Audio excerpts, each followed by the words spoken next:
Hi friends, ನಿಮ್ಮೆಲ್ಲರಿಗೂ ಕೂಡ ನಿಮ್ಮದೇ ಆಗಿರ್ತಕ್ಕಂಥ ಯೂಟ್ಯೂಬ್ ಚಾನಲ್ ಸ್ಟಡಿ ವಿತ್ ಪರಶುರಾಮ್ಗೆ ಸ್ವಾಗತ ಅಂತ ಹೇಳ್ತಾ 28/2/2026ಕ್ಕೆ ದ್ವಿತೀಯ PUC ಕನ್ನಡದಲ್ಲಿ ವಾರ್ಷಿಕ ಪರೀಕ್ಷೆ ನಡೀತಾ ಇದೆ. ಸೊ ನಿಮಗೆ ಬೋರ್ಡ್ ಅವರು ಬಿಟ್ಟಿರ್ತಕ್ಕಂಥ model question paper 3 key answer ಇದೆ.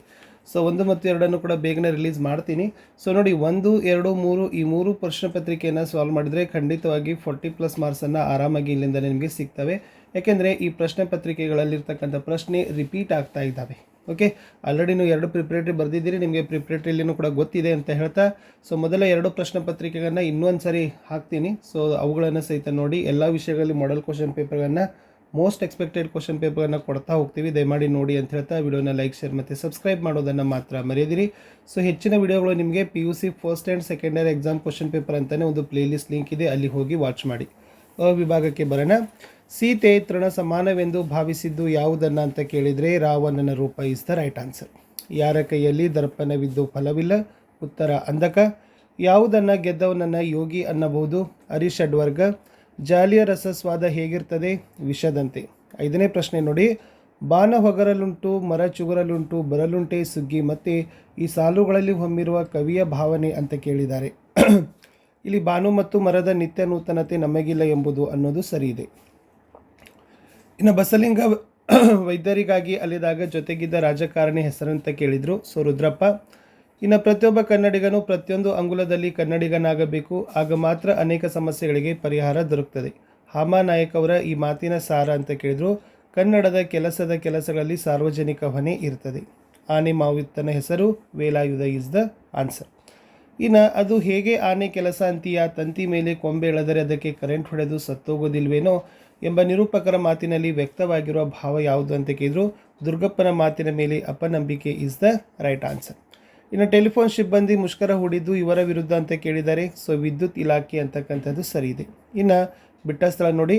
ಅದೃಷ್ಟದ ಪ್ರಶ್ನೆ ಬಂದಾಗ ಲೇಖಕಿಗೆ ಡ್ಯಾಶ್ ನೆನಪಾಗ್ತಾರೆ. ಸೀತಾ. ಧನಿಗಳ ಮನೆಯ ಪಕ್ಕದಲ್ಲಿ ಹರಿತಕ್ಕಂಥ ಹೊಳೆ ಹೆಸರು ಶಾಂಭವಿ. ಡ್ಯಾಶ್ ವಿಜ್ಞಾನದ ಅಡಿಪ ಎಂಬುದು ಕಲಾಂ ಅವರ ಅಭಿಪ್ರಾಯ. ಪ್ರಶ್ನೆ ಕೇಳೋದು. ಕನ್ನಡವು ಕಸ್ತೂರಿ ಅಲ್ಲವೇ ಅಂದವರು ಮನೋರಮೆ. ಡ್ಯಾಶ್ ಎಂಬುದು ಹಳ್ಳಿಯ ಚಹಾ ಹೋಟೆಲಿನ ಹೆಸರು ಚಂದ್ರಭವನ ಅನ್ನೋದು ಸರಿಯಾದ ಉತ್ತರ ಇತ್ತು. ಇನ್ನು ಹೊಂದಿಸಿ ಬರೆದಿದ್ದಾರೆ. ಸೋಮೇಶ್ವರ ಶತಕ ಜೊತೆಗೆ ಇರ್ತಕ್ಕಂಥದ್ದು ಪಗೆಯಂ ಬಾಲಕನೆಂಬರೆ. ಜಾಲಿಯ ಮರದಂತೆ ಕೀರ್ತನೆ. ವ್ಯಕ್ತಿಪರ ಕವನಗಳು KS ನಿಸಾರ್ ಅಹಮದ್. ಸುಕನ್ಯಾ ಮಾರುತಿ ನಾನೆಂಬ ಮಾಯೆ. ಹತ್ತಿ ಚಿತ್ತ ಮತ್ತು T Yellappa is the right answer. ಇನ್ನು ಪದ್ಯ ಭಾಗದ 2 ಅಂಕದ ಪ್ರಶ್ನೆಗಳಿಗೆ ಬರೋಣ. ಆ ವಿಭಾಗದಲ್ಲಿ ಪ್ರಶ್ನೆ ಇತ್ತು, ಸೀತೆ ತಲ್ಲಣಕ್ಕೆ ಕಾರಣವೇನು ಅಂತ ಇದೆ. ಕೇವಲ 3ಕ್ಕೆ ಉತ್ತರಗಳನ್ನು ಕೊಡಬೇಕು, ಬಟ್ ನಾ ಎಲ್ಲ ಪ್ರಶ್ನೆಗಳಿಗೂ ಕೂಡ ಉತ್ತರಗಳನ್ನು ಕೊಟ್ಟಿದ್ದೀವಿ. ರಾವಣ ಪ್ರಮದವನಕ್ಕೆ ಬೊಂಕನೆ ಬರುತ್ತಿರುವುದನ್ನು ನೋಡಿ ಸೀತೆ ಮನಸ್ಸಿನಲ್ಲಿ ಕಳವಳಗೊಂಡಳು. ರಾಮ ಲಕ್ಷ್ಮಣರಿಗೆ ಸಂಬಂಧಿಸಿದಂತೆ ತಾನು ಇನ್ನೇನು ಕೆಟ್ಟ ವಾರ್ತೆಯನ್ನು ತಲ್ಲಣಗೊಂಡಳು ಕೇಳುವೇನೋ ಎಂದು ಆತಂಕಗೊಂಡಳು ಸೀತೆ. ಇನ್ನು ರಾಜ ಮತ್ತು ಮಂತ್ರಿಗಳಿಗೆ ಯಾವ ಅರ್ಹತೆ ಇರಬೇಕೆಂಬುದು ಸೋಮನಾಥ ಹೇಳಿದ್ದಾನೆ ಅಂತ ಕೇಳಿದ್ದಾರೆ. ಭೂಮಿಯಲ್ಲಿ ಯಾರು ಏನು ಹೇಳಿದರೂ ಕೋಪಿಸಿಕೊಳ್ಳದೆ ತಾಳ್ಮೆಯಿಂದ ಇರಬಲ್ಲವನು ರಾಜನಾಗಬೇಕು. ಮಂತ್ರಿಯಾದವನು ನಾನಾ ಚಮತ್ಕಾರಗಳನ್ನು ಹೊಂದಿದವನಾಗಿರಬೇಕು. ಇನ್ನು ಕವಿಯ ಪ್ರಕಾರ ಮುಪ್ಪು ಮತ್ತು ಹರೆಯದ ನಡುವಿನ ವ್ಯತ್ಯಾಸ. ಮುಪ್ಪು ಮಾನವನ ಕೊನೆಯ ಅವಸ್ಥೆ. ಮುಪ್ಪಿನಲ್ಲಿ ಯಾವುದೇ ಸಾಧನೆ ಮಾಡಲು ಸಾಧ್ಯವಿಲ್ಲ. ಕವಿ ಬೆಳಗು ಜಾವವನ್ನು ಮಾನವನ ಯೌವನಾವಸ್ಥೆಗೆ ಹೋಲಿಸ್ತಾನೆ. ಒಮ್ಮೆ ಕಳೆದು ಹೋದ ಯೌವನಾವಸ್ಥೆ ಮತ್ತೆ ಮತ್ತೆ ಮರಳಿ ಬರೋದಿಲ್ಲ. ಯೌವನಾವಸ್ಥೆಯನ್ನು ಚಿಂತೆಯ ಚಿತೆಯನ್ನಾಗಿ ಮಾಡಿಕೊಳ್ಳದೆ ಅದನ್ನು ಚಿಂತನೆಯ ಚಿಲುಮೆಯಾಗಿ ಮಾಡಿಕೊಳ್ಳಬೇಕೆಂಬುದು ಕವಿ ಬೇಂದ್ರೆಯವರ ಆಶಯ. ಇನ್ನು ಸಿಲುಬೆಗೇರಿಸಿದವರ ಗುಣಗಳು ಇಂದು ಯಾವ ವೇಷ ತಾಳಿವೆ ಅಂತ ಇದೆ. ಸಿಲುಬೆಗೇರಿಸಿದವರ ಗುಣಗಳು ಕಾಲರಾಯನ ಗುಜರಿ ಸೇರಿಲ್ಲ, ಬದಲಾಗಿ ವೇಷ ಮರೆಸಿಕೊಂಡಿವೆ.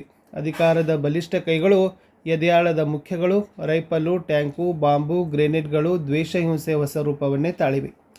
ಇನ್ನು ಗದ್ಯ ಭಾಗದ ಪ್ರಶ್ನೆಗಳಿತ್ತು. ಸೊ ಹೆಂಡತಿ ಸಿದ್ಲಿಂಗಿ ಏನು ಹೇಳುತ್ತಲೇ ಇದ್ದಳು ಅಂತ ಇದೆ. ಮಗುವಿಗೆ ಮೈಯಲ್ಲಿ ಸರಿಯಿಲ್ಲ ಮತ್ತು ಮಗುವಿಗೆ ಕೆಮ್ಮು ಹೋಗುತ್ತಲೇ ಇಲ್ಲ. ಶಿವನೂರು ಸ್ವಾಮಿಗಳಿಗೆ ತೋರಿಸಬೇಕು ಎಂದು ಹೆಂಡತಿ ಸಿದ್ಲಿಂಗಿ ಹೇಳುತ್ತಲೇ ಇದ್ದಳು. ಇನ್ನು ಲೇಖಕರಲ್ಲಿ ಕನ್ನಡ ಪ್ರೀತಿ ಸ್ಫುರಿಸಿದ್ದು ಹೇಗೆ? ಹಾಮಾನಾಯಕರಲ್ಲಿ ಕನ್ನಡ ಪ್ರೀತಿಯು ಮಾಸ್ತಿ, ಕುವೆಂಪು, ತೀನಂಶ್ರೀ ಅವರ ಪದ್ಯಗಳನ್ನು ಪಠ್ಯಪುಸ್ತಕದಲ್ಲಿ ಓದಿದಾಗ ಸ್ಫುರಿಸ್ತದೆ ಅಂತ ಹೇಳಿರೋದು. ಇನ್ನು ಕಲಾಂ ಅವರು ಬಂಡೆಗಳ ಬಸಿರಲ್ಲಿ ಕಂಡಿದ್ದೇನು ಅಂತ ಕೇಳಿದ್ದಾರೆ. ಕಲಾಂ ಬಂಡೆಗಳ ಬಸಿರಲ್ಲಿ ಶಿವನ ನಿಹಿತ ಶಕ್ತಿಯನ್ನು ಕಂಡರು. ಕ್ಷಿಪಣಿ ರೂಪದಲ್ಲಿ ಆ ಶಕ್ತಿ ಹೊರಬರಲು ಕಂಪಿಸುತ್ತಿರೋದನ್ನು ಅವರ ಒಳಗನ್ನು ನೋಡಿತು. ರೋಗಿಗಳ ಹಾಗೂ ಪತ್ತೆ ಮಾಡುವರ ಜಿದ್ದು ಎಂತಹುದು? ಮನೆಯಲ್ಲಿ ಕರಿದ ಪದಾರ್ಥಗಳನ್ನು ಜಡಿಯುವ ಇವರ ಜಡ್ಡೆಂದು ನೆಟ್ಟಗಾಗದು ಹಾಗೂ ಸಾಯುತ್ತೇವೆ, ಹೀಗೂ ಸಾಯುತ್ತೇವೆ. ಕರಿದದ್ದನ್ನು ತಿಂದು ಸಾಯುತ್ತೇವೆ ಎನ್ನುವುದು ರೋಗಿಗಳ ಮತ್ತು ಪತ್ತೆ ಮಾಡುವವರ ಜಿದ್ದು. ಇನೇಸ್ ನಾಟಕಕ್ಕೆ ಬರೋಣ. ದೀರ್ಘಗದ್ಯ. ಸೊರಗಿದ್ದ ಆನೆಯನ್ನು ಕೃಷ್ಣೇಗೌಡ ಹೇಗೆ ಸಾಕಿದ್ದ ಅಂತ ಕೇಳಿದ್ದಾರೆ. ಮಠದಲ್ಲಿ ಬರೀ ಒಣ ಹುಲ್ಲು ಮೊಸರನ್ನು ತಿಂದು ಸೊರಗಿದ್ದ ಆನೆಗೆ ಬಯನೆ ಸೊಪ್ಪು, ಹಸಿ ಹುಲ್ಲು, ಹಿಂಡಿ, ಬೆಲ್ಲ, ಗೆಣಸು ಎಲ್ಲ ಕೊಟ್ಟು ಕೃಷ್ಣೇಗೌಡ ಪಗಡು ದಸ್ತಾಗಿ ಬೆಳೆಸಿ ಸಾಕಿದ್ದ. ಇನ್ನು ಫಾರೆಸ್ಟ್ ಡಿಪಾರ್ಟ್ಮೆಂಟ್ನವರ ನಂಬರ್ 1 ಎನಿಮಿಗಳು ಯಾರು? ಫಾರೆಸ್ಟ್ ಡಿಪಾರ್ಟ್ಮೆಂಟ್ನವರ ನಂಬರ್ 1 ಎನಿಮಿಗಳು ಎಲೆಕ್ಟ್ರಿಕ್ ಡಿಪಾರ್ಟ್ಮೆಂಟಿನವರು, ಟೆಲಿಫೋನ್ ಡಿಪಾರ್ಟ್ಮೆಂಟಿನವರು ಮತ್ತು PWD ಡಿಪಾರ್ಟ್ಮೆಂಟಿನವರು. ನಾಯಿ ಕಚ್ಚಿದ್ದಲ್ಲಿ ಎಂದಾಗ ಜಬ್ಬಾರ್ ಇರುಸು ಮುರುಸಿನಿಂದ ಏನು ಹೇಳಿದ? ನಾಯಿ ಕಚ್ಚಿದ್ದಲ್ಲಿ ಎಂದಾಗ ಇರುಸು ಮುರುಸಿನಿಂದ ಅದು ಬೀದಿಲಿ ತೋರಿಸೋ ಹಂಗಿಲ್ಲ, ನನ್ನ ಮಗಂದು ಅಂತ ಜಾಗದಲ್ಲಿ ಕಚ್ಚಿದೆ, ಪ್ಯಾಂಟ್ ಬಿಚ್ಚಬೇಕಾಗತ್ತೆ ಎಂದು ದನಿ ತಗ್ಗಿಸಿ ಜಬ್ಬಾರ್ ಹೇಳಿದ. ಆನೆಯನ್ನು ಹದ್ದು ಬಸ್ತಿನಲ್ಲಿಡೋದರ ಬಗ್ಗೆ ವೇಲಾಯುಧರ ಅಪ್ಪ ಏನು ಹೇಳಿದ್ದ? ಆನೆಯ ಕಾಲಿನ ಉಗುರುಗಳ ಬಗ್ಗೆ ಅಂಕುಶದಿಂದ ತಿವಿದರೆ ಅದಕ್ಕೆ ಪ್ರಾಣವೇ ಹೋಗುವಷ್ಟು ನೋವಾಗುತ್ತದೆಂದು, ಆ ಭಯಂಕರ ನೋವಿಗೆ 4 ಸಾರಿ ತಿವಿಯೋದರೊಳಗೆ ಎಂಥ ಪುಂಡ ಆನೆಯಾದರೂ ಶರಣಾಗಿ ನೆಲದ ಮೇಲೆ ಮಲಗಿ ಕೊಡುತ್ತೆಂದು ವೇಲಾಯುಧನ ಅಪ್ಪ ಅವನಿಗೆ ಹೇಳಿದ್ದ. ಇನ್ನು ಸಂದರ್ಭ ಇದ್ದಾವೆ, ಪದ್ಯ ಭಾಗದಿದ್ದಾವೆ. ಹಗೆಗಳನ್ನು ಹಿಂಡಿದನು ಮನದೊಳಗೆ ಅಂತ ಇದೆ. ಇಲ್ಲಿ ಬರೆಯುವಾಗ ಆಯ್ಕೆ, ಸಂದರ್ಭ ಮತ್ತು ಸ್ವಾರಸ್ಯವನ್ನು ಬರೆದ್ರೇ ನಿಮಗೆ ಏನು ಮಾಡ್ತಾರೆ, 3 ಅಂಕಗಳನ್ನು ಕೊಡ್ತಾರೆ. ನೆನಪಿರಲಿ, ಪದ್ಯದಿಂದ 2 ವಾಕ್ಯಗಳಿಗೆ ಬರೀಬೇಕು. ಸೊ ಇದು ಕುಮಾರವ್ಯಾಸ ಬರೆದಿರುವ ಇನ್ನೂ ಹುಟ್ಟದೇ ಇರಲಿ ನಾರಿಯರೆನ್ನವಲು ಅಂತಕ್ಕಂಥ ಪದ್ಯಪಾಠದ ವಾಕ್ಯ ಇದೆ. ಸಂದರ್ಭ, ಭೀಮನ ಮನಸ್ಸಿನಲ್ಲಾದ ತಳಮಳವನ್ನು ಕವಿ ಹೇಳ್ತಾನೆ. ಈ ದ್ರೌಪದಿಯು ಭೀಮನ ಪೌರುಷವನ್ನು ಕುರಿತು ವ್ಯಂಗ್ಯವಾಗಿ ಮಾತನಾಡಿ ಇನ್ನೂ ತಾನು ಬದುಕುವುದರಲ್ಲಿ ಅರ್ಥವಿಲ್ಲವೆಂದು ತಿಳಿದು ಸಾಯಲು ನಿರ್ಧಾರವನ್ನು ಮಾಡ್ತಾಳೆ. ಸ್ವರಶ, ದ್ರೌಪದಿಯ ಸ್ಥಿತಿಯನ್ನು ಕಂಡು ಭೀಮನ ಮನ ಕರಗ್ತದ, ಕಣ್ಣುಗಳಲ್ಲಿ ಕಂಬನಿ ತುಂಬುತ್ತದೆ, ರೋಷ ಕೆರಳುತ್ತದೆ, ಮನದಲ್ಲಿಯೇ ತನ್ನ ಶತ್ರುಗಳನ್ನು ನಾಶ ಮಾಡುವ ಕಲ್ಪನೆ ಅವನಲ್ಲಿ ರೋಮಾಂಚನವನ್ನುಂಟು ಮಾಡ್ತದೆ.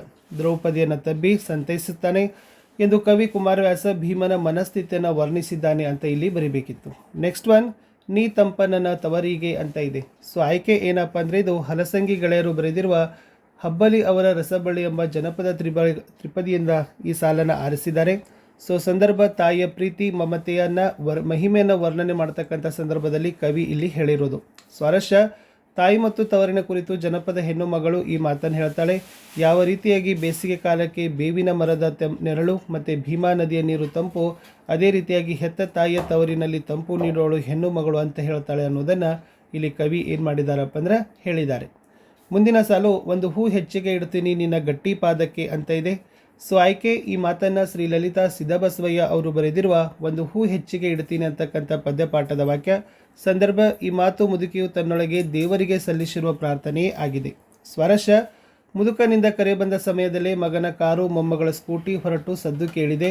ಮೊಮ್ಮಗ ಸ್ಕೂಲಿಗೆ ಹೋಗುವ ವ್ಯಾನು ಬಂದಾಯಿತು. ಇನ್ನಿರುವ ಅಡ್ಡಿ ಎಂದರೆ ಸೊಸೆ.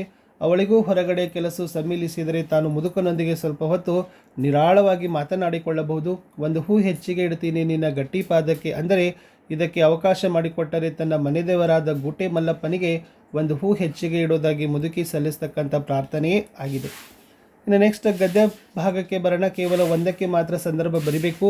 ನೀರು ಬಿದ್ದರೆ ಕಣ್ಣು ಹೋಗುವ ಅಪಾಯವಿದೆ. ಆಯ್ಕೆ, ಇದು P. ಲಂಕೇಶ್ ಅವರು ಬರೆದಿರುವ ಸಮಗ್ರ ಕಥೆಗಳು ಎಂಬ ಕೃತಿಯಿಂದ ಆಯ್ದ ಮುಟ್ಟಿಸಿಕೊಂಡವನು ಎಂಬ ಕಥೆಯಿಂದ ಆರಿಸಲಾಗಿದೆ.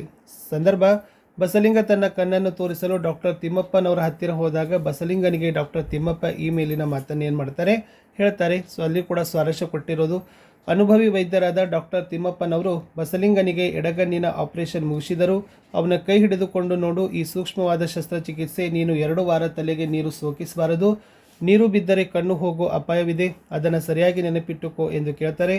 ನೀರು ಬಿದ್ದರೆ ಕಣ್ಣು ಹೋಗುವ ಅಪಾಯವಿದೆ ಅಂದರೆ ಬಸಲಿಂಗನಿಗೆ ಡಾಕ್ಟರ್ ತಿಮ್ಮಪ್ಪ ನೀಡಿರುವ ತಿಳುವಳಿಕೆ ಮತ್ತು ಎಚ್ಚರಿಕೆಯೇ ಆಗಿದೆ. ಇನ್ನು ಅದೃಷ್ಟವನ್ನೇ ಅವಲಂಬಿಸಿ ಬದುಕಲು ಸಾಧ್ಯವೇ ಅಂತ ಇದೆ. ಸೊ ಇದು ನೇಮಿಚಂದ್ರ ಅವರು ಬರೆದಿರುವ ಆಯ್ಕೆ ಇದೆ ನಮ್ಮ ಕೈಯಲ್ಲಿ ಅಂತಕ್ಕಂಥ ಗದ್ಯಪಾಠದ ಸಾಲು. ಸೊ ಸಂದರ್ಭ, ಲೇಖಕಿ ಅದೃಷ್ಟದ ಕುರಿತು ಮಾತನಾಡ್ತಕ್ಕಂಥ ಸಂದರ್ಭದಲ್ಲಿ ಮೇಲಿನ ಮಾತನ್ನು ಹೇಳ್ತಾರೆ ಅನ್ನೋದಿತ್ತು. ಅಲ್ಲಿನೂ ಕೂಡ ಸ್ವಾರಸ್ಯ ಕೊಟ್ಟಿದ್ದೀನಿ. ಸ್ವಲ್ಪ ಪಾಸ್ ಮಾಡಿ ಏನು ಮಾಡಿಕೊಡ್ರಿ, ನೋಡ್ಕೊಡ್ರಿ. ಇನ್ನು ನೀರಳಿಯದ ಗಂಟಲೋಳು ಕಡುಬಂ ತುರುಕಿದಂತಾಯಿತು ಅಂತ ಇದೆ. ಇದು ಮುದ್ದನ್ನು ಬರೆದ ತಿರುಳಗನ್ನಡದ ಬೆಳ್ನೋಡಿ ಅಂತಕ್ಕಂಥ ಗದ್ಯಪಾಠದ ವಾಕ್ಯ ಇದೆ. ಸೊ ಇದರ ಆ ಸಂದರ್ಭ ಏನಿದೆ ಅಂದರೆ, ಈ ಮುದ್ದನ್ನು ಶ್ರೀರಾಮಾಶ್ವಮೇಧದ ಕಥೆಯನ್ನು ಹೇಳಲು ಮನೋರಮೆಗೆ ಒಪ್ಪಿಕೊಂಡು ಸಂಸ್ಕೃತ ಪದಗಳ ಶ್ರೀರಾಮನ ಸ್ತುತಿಯನ್ನು ಪ್ರಾರಂಭಿಸ್ತಾನೆ.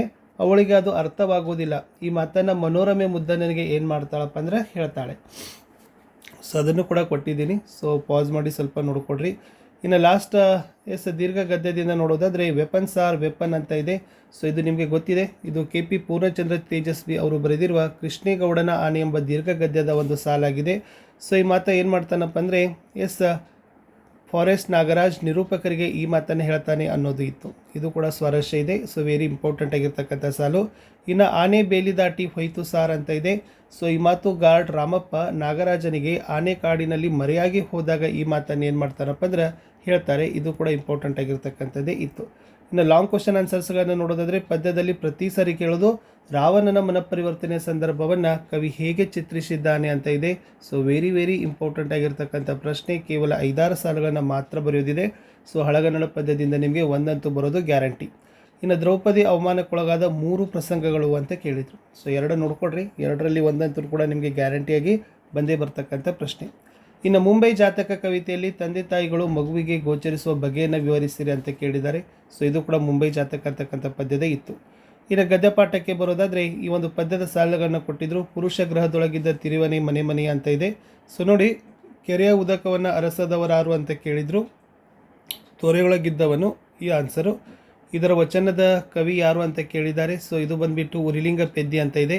ಸೊ ಮಂಗಳಲಿಂಗದ ಮಹತ್ವವನ್ನು ಹೇಗೆ ಹೇಳಿದ್ದಾರೆ ಅಂದರೆ, ಪರುಷ ಗ್ರಹದೊಳಗಿದ್ದವನು ಮನೆಯನ್ನು ತಿರುವುದಿಲ್ಲ, ತೊರೆಯೊಳಗಿದ್ದವನು ತೃಷೆಯಾದರೆ ಕೆರೆ ನೀರನ್ನು ಕುಡಿಯುವ ಅವಶ್ಯಕತೆ ಇಲ್ಲ, ಅದರಂತೆ ಅಂಗದ ಮೇಲೆ ಲಿಂಗ ಧರಿಸುವುದನ್ನು ಅನ್ಯಲಿಂಗ ನೆನೆಯುವುದಿಲ್ಲ ಅಂತ ಮಂಗಳಲಿಂಗದ ಕುರಿತು ಉರಿಲಿಂಗ ಪದ್ಯ ಹೇಳಿದ್ದಾನೆ. ಇನ್ನು ಬ್ರಿಟಿಷರು ಬರೋ ಮೊದಲು ವಾಲ್ಪರೆ ಹೇಗಿತ್ತು ಅನ್ನೋದನ್ನೇ ಇತ್ತು. So it's a very important. Okay, Valparai ಅಭಿವೃದ್ಧಿ ತಂದ ದುರಂತ ಅಂತಕ್ಕಂಥ ಗದ್ಯ ಪಾಠದ ಇತ್ತು. ಆಲ್ರೆಡಿ ಅದ್ರದ್ದು ಕೂಡ ಉತ್ತರ ಕೊಟ್ಟಿದ್ದೀನಿ. ಸೊ ನೋಡ್ಕೊಡ್ರಿ. ಇನ್ನು ಬೆಳ್ಳಿ ಲೋಟ, ಎಸ್, ಚಿನ್ನಮ್ಮ ಬೆಳ್ಳಿ ಲೋಟವನ್ನು ಮತ್ತೆ ಹೊಳೆಗೆ ಎಸೆಯಲು ಕಾರಣವೇನು ಅಂತ ಕೇಳಿದರೆ ಪದೇ ರಿಪೀಟೆಡ್ ಆಗ್ತಕ್ಕಂಥ ಪ್ರಶ್ನೆ ಇದು. ಓಕೆನಾ. ಸೊ 4 ಅಂಕಕ್ಕೆ ಬೆಳ್ಳಿ ಲೋಟದಿಂದ ಬರ್ತಕ್ಕಂಥ ಪ್ರಶ್ನೆ ಇತ್ತು. ಇನ್ನು ದೀರ್ಘ ಗದ್ಯದಿಂದ ನೋಡೋದಾದರೆ ನಿರೂಪಕರು ಕೊಡಲಿ ವಸೂಲಿ ಮಾಡಲಿಲ್ಲ ಹೋಗಲಿಲ್ಲ ಬೇಕೆ ಅಂತಕ್ಕಂಥ ಪ್ರಶ್ನೆ ಇತ್ತು. ಅದು ಕೂಡ ವೆರಿ ಇಂಪಾರ್ಟೆಂಟ್ ಇದೆ, ನೋಡ್ಕೊಡ್ರಿ. ಅಥವಾ ಈ ಟೆಲಿಫೋನ್ ಲೈನ್ನ ತಿಪ್ಪಣ್ಣನ ಸಾವಿನ ಸಂದರ್ಭವನ್ನು ವಿವರಿಸಿರಿ ಅಂತ ಕೇಳಿದರೆ. ಸೊ ಇದು ಕೂಡ ವೆರಿ ಮೋಸ್ಟ್ ಇಂಪಾರ್ಟೆಂಟ್ ಆಗಿರ್ತಕ್ಕಂಥ ಪ್ರಶ್ನೆಯೇ ಇತ್ತು. ಇನ್ನು ಗ್ರಾಮರ್ಗೆ ಬರೋಣ. ನಾನಾರ್ಥಗಳನ್ನು ಕೇಳಿದ್ದಾರೆ. ಸೊ ನರದ ನಾನಾರ್ಥ ಮನುಷ್ಯ, ರಕ್ತನಾಳ ಅರ್ಜುನ, ಗಂಡದು ಪತಿ, ಅಪಾಯ, ಮುನಿದು ಕೋಪ ಮತ್ತು ಋಷಿ. ಸೊ 2 ಗುಣವಾಚಕಗಳನ್ನು ಬರೀಬೇಕು. ದುರ್ಜನರಲ್ಲಿರ್ತಕ್ಕಂಥ ಗುಣವಾಚಕ ದುರ್, ಹಾಡು ಹಕ್ಕಿಯಲ್ಲಿ ಹಾಡು, ದೂರದೃಷ್ಟಿಯಲ್ಲಿ ದೂರ. ಇನ್ನು ಕ್ರಿಯಾಪದಗಳ ಕಾಲವನ್ನು ಬರೀಬೇಕು. ನಲಿಯುತ್ತಾ ಅನ್ನೋದು ವರ್ತಮಾನ ಕಾಲ, ತಿಂದನು ಭೂತಕಾಲ, ನೋಡಿದಳು ಭೂತಕಾಲ. 2 ವಿಭಕ್ತಿ ಪ್ರತ್ಯಯ ಬರಬೇಕು. ಮನೆಯಲ್ಲಿ ಅಲ್ಲಿ ಸಪ್ತಮಿ, ಹರೆಯಕ್ಕೆ ಕೆ ಚತುರ್ಥಿ, ನಲ್ಗುತ್ತೆ ಎಂ ಅಂತ ಇದೆ. ಅಂದರೆ ದ್ವಿತೀಯ ಅನ್ನೋದು ಹಳಗನ್ನಡ ವಿಭಕ್ತಿ ಪ್ರತ್ಯಯದಲ್ಲಿ ಇತ್ತು. ಸ್ವಂತ ವಾಕ್ಯದಲ್ಲಿ ಬಳಸಬರಬೇಕು. ದಾರಿದೀಪ, ಹಿರಿಯರ ಮಾತುಗಳು ನಮಗೆ ದಾರಿದೀಪ. ಕೈಕೊಡು, ನಮ್ಮ ಜೀವನದಲ್ಲಿ ಯಾರಿಗೂ ಕೈಕೊಡಬಾರದು. ರೈಲು ಬಿಡು, ಮೋಸಗಾರರು ಯಾವಾಗಲೂ ರೈಲನ್ನೇ ಬಿಡುತ್ತಾರೆ. ಅನ್ಯ ದೇಶ ಪದಗಳು ಅರ್ಜಿ, ಇಲಾಖೆ, ಕಾಗದ. ಸೊ ಎನಿ 2 ಬರೀರಿ. ಇನ್ನು ಪ್ರಬಂಧಕ್ಕೆ ಬರೋಣ. ಅರಣ್ಯ ಸಂರಕ್ಷಣೆಯಲ್ಲಿ ವಿದ್ಯಾರ್ಥಿಗಳ ಪಾತ್ರ ಅಂತಕ್ಕಂಥದ್ದು ಒಂದು ವಿಚಾರ ಪ್ರಧಾನವಾಗಿರ್ತಕ್ಕಂಥ ಪ್ರಬಂಧ ಇದೆ. ಇಲ್ಲಿ 3 ಸ್ಟೆಪ್ಸ್ ಬರ್ತದೆ. 1ನೇದು ಪೀಠಿಕೆ ಅಂತ ಬರಿಬೇಕು. 2ನೇದು ವಿಷಯದ ವಿಸ್ತಾರವನ್ನು ಮಾಡಬೇಕು. 3ನೇದು ಏನು ಮಾಡಬೇಕು ಅಂದ್ರೆ ಉಪಸಂಹಾರವನ್ನು 1ರಿಂದ 1.5 ಪೇಜ್ ಏನು ಮಾಡಿರಿ ಅಂದರೆ ಬರೀರಿ. ಸೊ ಖಂಡಿತವಾಗಿ ನಿಮಗೆ ಒಳ್ಳೆಯ ಅಂಕಗಳು ಸಿಗ್ತವೆ. ಓಕೆನಾ. ವಾಕ್ಯಗಳು ಸರಿಯಾಗಿರಲಿ, ಅರ್ಥಪೂರ್ಣವಾಗಿರ್ತಕ್ಕಂಥ ವಾಕ್ಯ, ನಿಮ್ಮ ವಿಚಾರಗಳು ಏನಾಗಿರಬೇಕು, ರಿಲಿವೆಂಟ್ ಆಗಿರಬೇಕು. ನೋಡಿ, ಇಲ್ಲಿ ಅರಣ್ಯ ಸಂರಕ್ಷಣೆ ಪ್ರಯೋಜನಗಳು ಅಂತ ಕೊಟ್ಟಿದ್ದಾರೆ. ಆಮೇಲೆ ಅರಣ್ಯಗಳನ್ನು ಹೇಗೆ ಉಳಿಸ್ಬೋದು ಅನ್ನೋದನ್ನು ಕೂಡ ಕೊಟ್ಟಿದ್ದರು. ಓಕೆನಾ. ಇನ್ನು ಅರಣ್ಯ ಸಂರಕ್ಷಣೆಯಲ್ಲಿ ನಾವೇನು ಮಾಡಬೇಕು, ನಮ್ಮ ಪಾತ್ರ ಏನು ಅನ್ನೋದನ್ನು ಕೂಡ ಏನು ಮಾಡಿದರು ಕೊಟ್ಟು ಲಾಸ್ಟ್ ಏನು ಮಾಡಬೇಕಪ್ಪ ಅಂದರೆ ಉಪಸಂಹಾರವನ್ನು ಬರಿಬೇಕು. ಸೊ ಇಷ್ಟೆಲ್ಲ ಬರೆಯುವಂಗಿಲ್ಲ, 1ರಿಂದ 1.5 ಪೇಜ್ ಬರೀರಿ ಸಾಕು, ಅಂಕಗಳನ್ನು ಕೊಟ್ಟೇ ಕೊಡ್ತಾರೆ. ಇನ್ನು ಕಸದ ವಿಂಗಡಣೆ, ನಾಗರಿಕರ ಹೊಣೆ ಅಂತ ಇದೆ. ಸೊ ಇವತ್ತೆಲ್ಲ ನಿಮಗೆ ಗೊತ್ತಿದೆ, ಕಸ, ಹಸಿ ಕಸ, ವನ ಕಸವನ್ನು ಮಾಡಬೇಕಾಗಿದೆ. ಅದರ ಕಸದಿಂದ ಆಗ್ತಕ್ಕಂಥ ದುಷ್ಪರಿಣಾಮಗಳು, ರೋಗಗಳು, ಅದನ್ನು ನೋಡ್ಕೊಡ್ರಿ. ಸೊ ಇದು ಪೀಠಿಕೆ ಅಂತ ಬರೆದು ಅದಕ್ಕೊಂದು 3-4 ಸಾಲು ಬರೀರಿ. ಆಮೇಲೆ ನಾಗರಿಕರ ಹೊಣೆಗಳು ಅಂತ ಬರೀರಿ. ಓಕೆನಾ. ಸೊ ನಾಗರಿಕ ಹೊಣೆಗಳು, ಕಸದ ವಿಂಗಡಣೆ ಏಕೆ ಮಾಡಬೇಕು, ಓಕೆನಾ.